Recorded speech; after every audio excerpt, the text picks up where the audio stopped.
I'm truly honoured to have the opportunity to participate on an important panel with esteemed co-panelists at this auspicious international forum.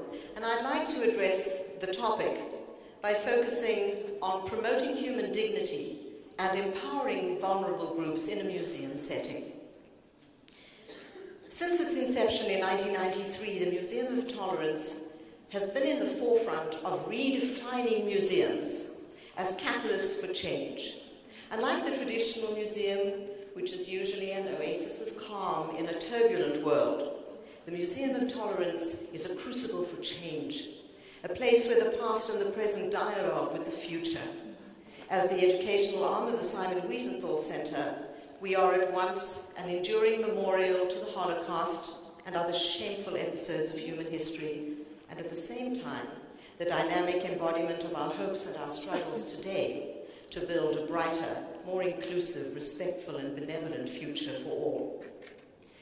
To date, we've served about 6 million visitors, and none of them as unexpected, perhaps, as this man, Tom Lydon, who arrived at the museum shortly after it opened and stood at our doors, hoping to cross over the threshold of hate. Wiesenthal Center researchers spent many hours with Lydon and learned that they were dealing with a 30-year-old former Marine who had spent 15 years as a neo-Nazi white supremacist activist and recruiter. Lydon had become disillusioned with the movement and feared for the future of his young children. There were other problematic aspects of his involvement in the hate group. The teachings of the white power movement call for a new world order in which minorities and handicapped people, as they call them, would be eliminated. How could Lydon continue to preach this view when his own mother, who had polio, walked with a very bad limp and would be classified as a surplus feeder not worthy of life? The museum relates California's experiential history with eugenics in a cautionary context. In 1909, California was in the forefront of the progressive movement to reform government and society and passed the Compulsory Eugenic Sterilization Act to halt racial degeneration. That diabolical pseudoscientific practice was subsequently adopted by the Nazis with devastating results, as we have heard, and it continues to tantalize the haters of today. At the Museum of Tolerance, Lydon internalized the lesson from the Holocaust, that terrible things happen when we choose to forget history and our shared humanity and succumb to ignorance, fear, and hate. For many years, TJ, as we came to know him, spoke to innumerable groups of students and youth, police officers, educators, public groups at the museum. And he has inspired others to follow his example. Located in Los Angeles, one of the most diverse cities in the world, with a training facility in New York and a major new museum currently under construction in Jerusalem, the Museum of Tolerance is a veritable social laboratory. Through cutting-edge technologies, interactive exhibits, compelling artifacts, dramatic multimedia presentations, and stimulating spaces, the museum creates an immersive environment that brings the past to life. It allows visitors to become witnesses to history and puts a spotlight on the discrimination and the prejudice that are still deeply embedded in everyday society. It challenges us to hold a mirror up to ourselves and question our own most closely held beliefs, attitudes, and stigmas. It aims to inspire, to inform, to enlighten, and also to empower, issuing a very strong call to action.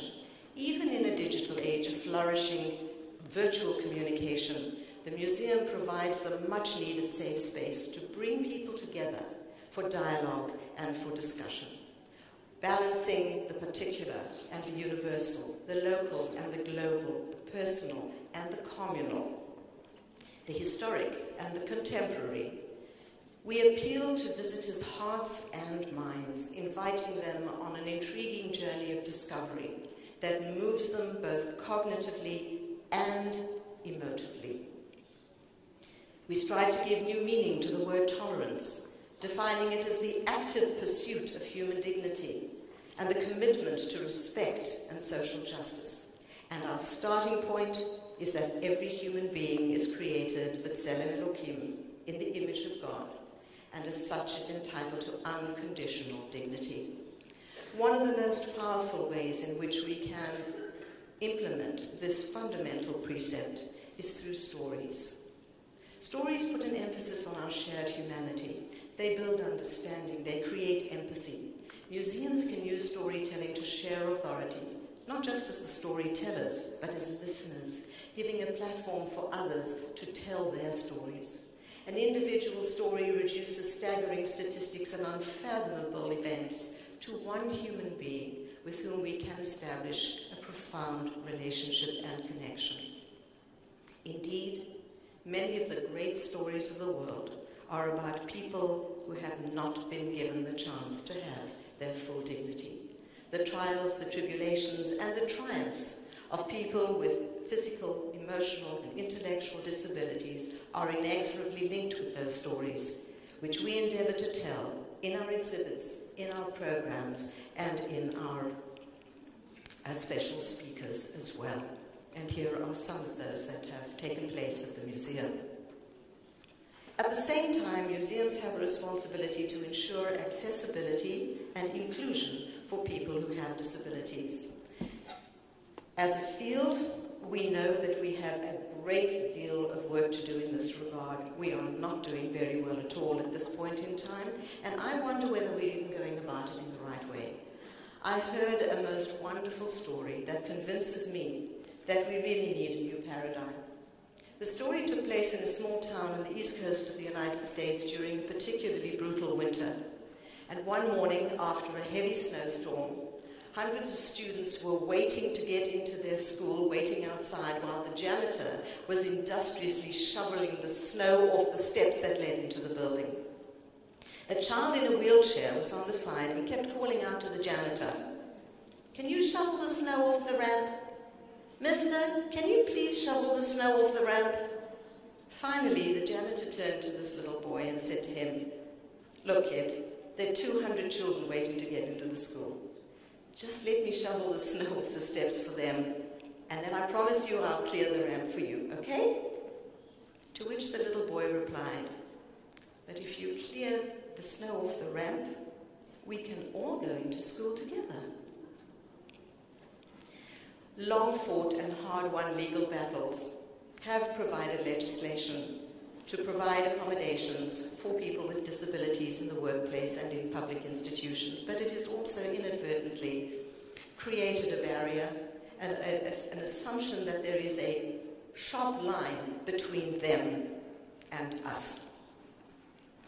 Moreover, the 20th century impetus for social sustainability has been enormously successful, and people are living longer, and we've heard about this a lot already at this conference. And as a result, the normal consequences of aging actually constitute the prevalent reasons for functional disabilities and limitations amongst our adult visitors, and their numbers are staggering. Add to that the sensory limitations, which in the United States in the last couple of years alone affect more than 44 million people, 18 and up. With the tremendous advances in medicine and in neuroscience, the percentage of children identified with a disability has risen exponentially across all sectors of the population, and 80% of those disabilities are estimated to be based in the brain. The CDC estimates that 1 in 68 children in the United States can be identified on the autism disorder spectrum. That would make them one of the biggest minorities in the world. Now, there are lots of statistics, and this audience knows them all. But institutions in education and in culture and even in entertainment are starting to pay attention. In 2001, the World Health Organization redefined disability and noted that functional limitation is a universal experience. It equalized mental and physical reasons for this limitation, and also noted that the limitations become disabling based on the interactions with environments So we can actually limit disabilities or minimize them by designing for inclusion. Universal design, a response to a changed reality, is human-centered design of everything for everyone. There's one other thing that museums need to be in the forefront of changing, and that is the whole conversation. We need to be mindful of the words that we use and even ask ourselves different questions when trying to understand and embrace this expansive reality. Paul Gabriel, an educational consultant, points out that we replace the word disorder for difficulty, then we prefer challenge, now we like vulnerability. Today, amidst the complex diversity we all share, perfection is impossible, mortality is assured, and we know that to be alive is to be vulnerable. I would like to take an opportunity now to share with you a couple of examples, recent examples in my own experience, that prove we are very fortunate to have in our midst many eminently qualified, competent, capable people who are only too eager and willing to help us, work with us, guide us, inform the process, and they are, of course, people with disabilities themselves. The bottom right is Benjamin Lewis, who is the head of ASL, American Sign Language Instruction at UCLA, and we were delighted when Ben came to us and suggested that he ask his ASL students, some of them deaf, like himself, others not, to translate portions of the museum into ASL on iPads that could be distributed to visitors who needed them. Now, we do give out text of the script of the exhibits, and if groups require, we'll be happy to bring in signers if they have advance notice, but for individuals who walk in or small groups who come unannounced, we know that the experience is less than optimal. Well, despite the fact that these students worked diligently on the project, Ben Lewis was not entirely satisfied, and he started the whole thing again, this time inviting a cohort of people who were deaf, only people who were deaf, and for whom ASL was their first language, invited them to experience the museum and then record their interpretation, injecting their own perspicuous insights and sensitivities. This very diverse group admitted to us that many of them stay away from museums because they feel excluded, but they noted that they were deeply touched and felt that they could travel through the exhibit and connect with history in ways that they hadn't done before. I'd like to share an example of how this project is coming along.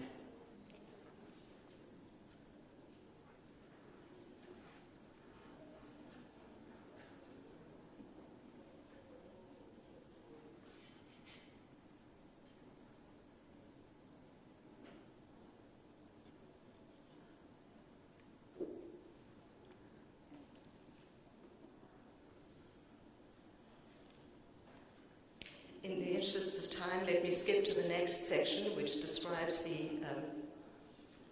selection process at Auschwitz. And just as that there are different protagonists who advance the narrative in the exhibit, so too this is reflected in the ASL interpretation.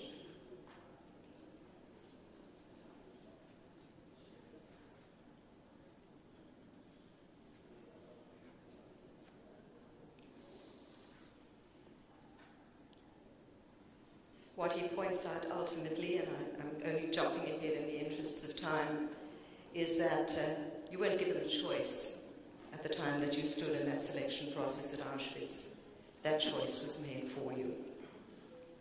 We hope to introduce this ASL translation on iPads soon in the museum and expand it to translate other areas. Meanwhile, the tests of the prototype have been quite successful, and people are delighted to have an easy tool that still allows them to be totally immersed in the environment, but provides clear and unobtrusive visual clues to enjoy the experience. The second example is with my colleague Beth Redmond-Jones, who is the Senior Director of Public Programs at the San Diego Natural History Museum. You are looking at Beth to your right. She is a passionate advocate of bringing museums up to par to serve people with disabilities. For Beth, it's personal, because her daughter, Naomi, who's 19 years old, pictured here with her, an incredibly articulate, musical, intelligent young woman, was diagnosed 5 years ago as being on the autism spectrum. Beth is frustrated that everybody talks about disabilities from an outsider perspective. As a mother, she sees a certain version of her daughter's experience and its repercussions, but she wanted to give Naomi that powerful first-person voice to tell museum professionals herself what it's like to visit a museum and how the sensory aspects of a museum affect her. So Beth interviewed Naomi, and with their permission, I'm proud to share some excerpts of that interview with you here.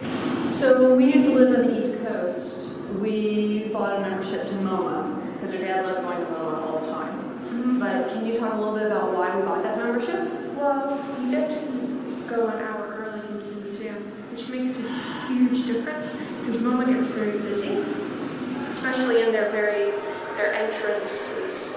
They get very crowded and things, even the galleries. But when you get to go an hour early, it's pretty much empty. You can just go and walk around the museum before it gets very crowded and loud and overwhelming. So it makes such a huge difference.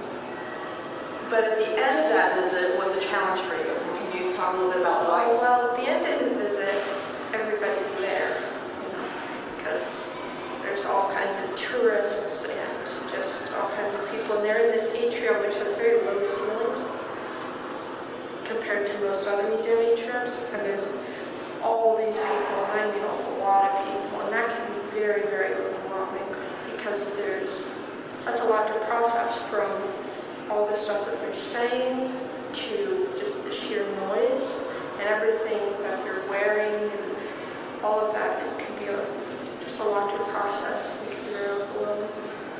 And so we always used to do what before we would leave the galleries? We'd make a plan of how we're going to get through the atrium. I feel that you're having an opportunity to give advice to a lot of exhibits professionals. What are some of the things that you would recommend for someone who has sensory challenges? I think for someone who has sensory challenges, when you design a space, besides having spaces with lots of stimulus, you should have areas which are a little bit quieter. Because lots of people with sensory issues just need sometimes in this gallery, going from one or more space of stimulation. It's nice to be able to have the next space be a little quieter. And also, take into consideration things like lighting. Like for you, bright lights, that might be okay, but for someone with a sensory system, that might be the entire gallery is lit up with bright lights, that might be a lot. Or there's multiple videos playing very loudly, or water running, and that can be very, very overwhelming. So just kind of considering, not necessarily taking those out, but having areas within a gallery that are a little less stimulating, so that the person has the ability to take a break before moving on to the next area. Naomi's honesty and candor help define the parameters of a truly inclusive environment in which each and every one of us, regardless of our age, ability, or aptitudes, can be ourselves and feel truly comfortable in our space. And by extension, we have to think about providing opportunities for working or volunteering or being otherwise involved in appropriate projects in a museum setting. We have a real privilege to be able to enable and ennoble others, regardless of their differences, to truly give of themselves and to empower them with the knowledge that they are appreciated for who they are and valued for what they give. An autistic lady by the name of Zosha Zaks once said, "We need all hands on deck to right the ship of humanity." As we sail into uncharted and uncertain future, we certainly need to harness all types of human intellect and ability in order to face the challenges that we must face as a society. Museums are in an unusual position. We host hundreds of millions of visitors every year. We are rated very highly in terms of trust as an educational institution. We are shared worlds, opportunities for encounters that have connectedness and meaning. And we have not only an opportunity but a responsibility to galvanize global communities of learners and innovators who believe that life in all its variety is our collective good fortune and a vehicle for richer experiences.